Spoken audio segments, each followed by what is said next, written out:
Hello everyone, my name is Fitria Amirotus. My student ID number 193200187. In this occasion, I will discuss about co-textual context. Before we discuss further, we need to remember that there are three types of context: situational, cultural, and interpersonal context. Situational context describes the reason why something is occurring and the appropriate behavior and action associated with the situation, while cultural context is related to the society where individuals are raised in and at how the culture affects behavior.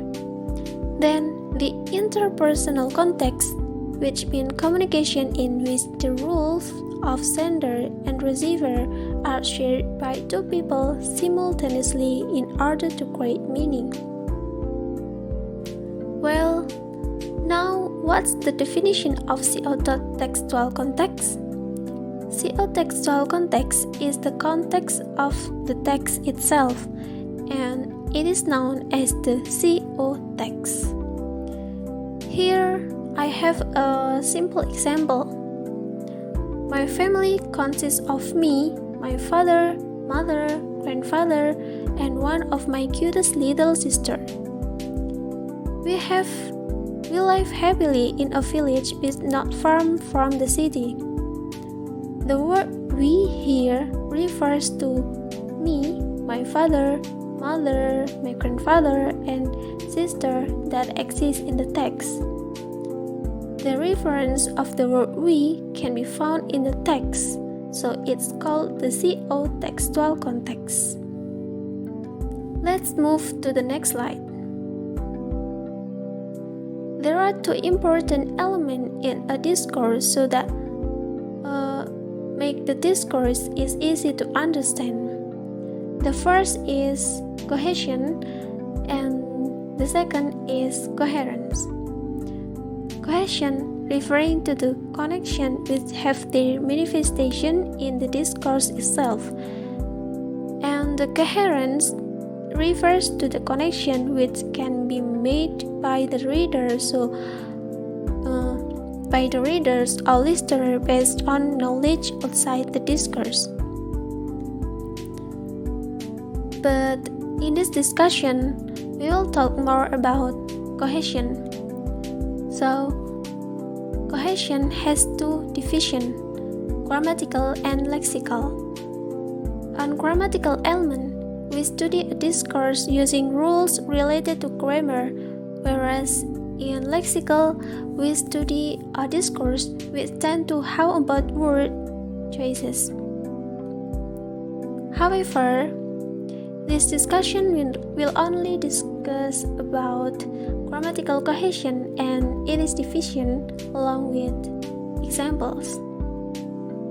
So, here we get the types of grammatical cohesion. As we can see, there are three parts which consist of reference, substitution, and ellipsis. Reference here means the relation between a discourse element and a preceding or following elements. Then substitution is a replacement of a word or sentence segments by filler word to avoid repetition, while the ellipsis is the omission of a word or part of a sentence. Now let's discuss them one by one. Here, on the reference element, there are two divisions that can be found. The first one is exophora, which depend on the context outside the text, and the second one is endophora, which is based on the text.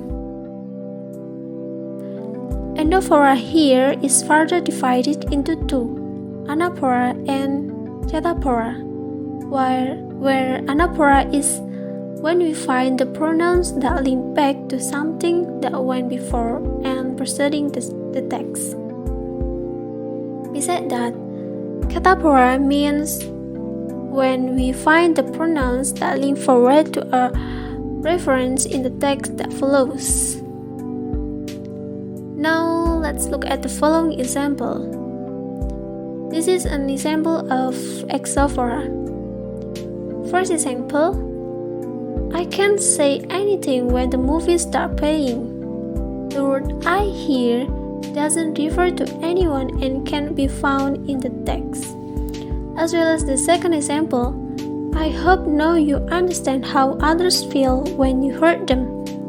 Again, we get no reference to the word I because the pronoun I refers to someone or something outside the text.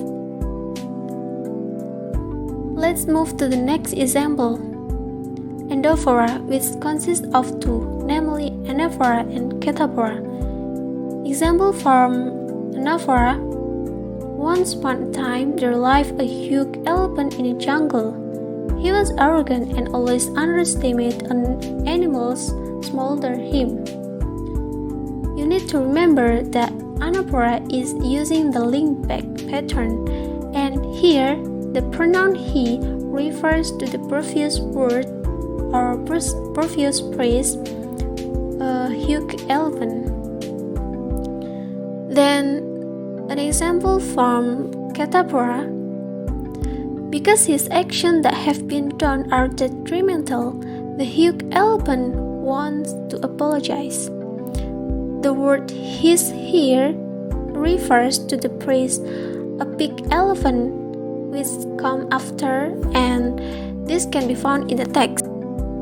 The next is an example of substitution, which means the use of filler words such as one, so, or do, which aim to avoid repetition of words. The example is, I hope now you understand how others feel when you hurt them. Say the end. Yes, I do. Yes, I do. Cried the elephant and pleaded the end to come out. The use of the word do here is a substitution. The author uses it so as not to repeat the phrase, understand how others feel. If not, the sentence might be, I hope now you understand how others feel when you hurt them, said the ants. Yes, I understand how others feel. Yes, I understand how others feel, and so on. The last is the example of ellipsis.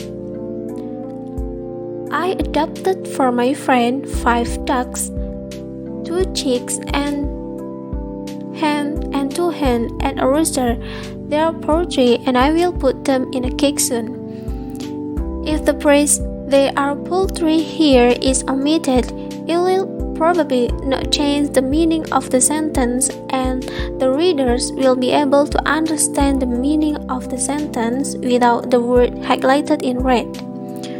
And therefore, the sentence becomes, I adopted for my friend 5 ducks and 2 chicks, then 2 hens and a rooster, so I will put them in a cake. Well, this is the end of my presentation. Thank you very much for your attention, and the last I say, wassalamualaikum warahmatullahi wabarakatuh.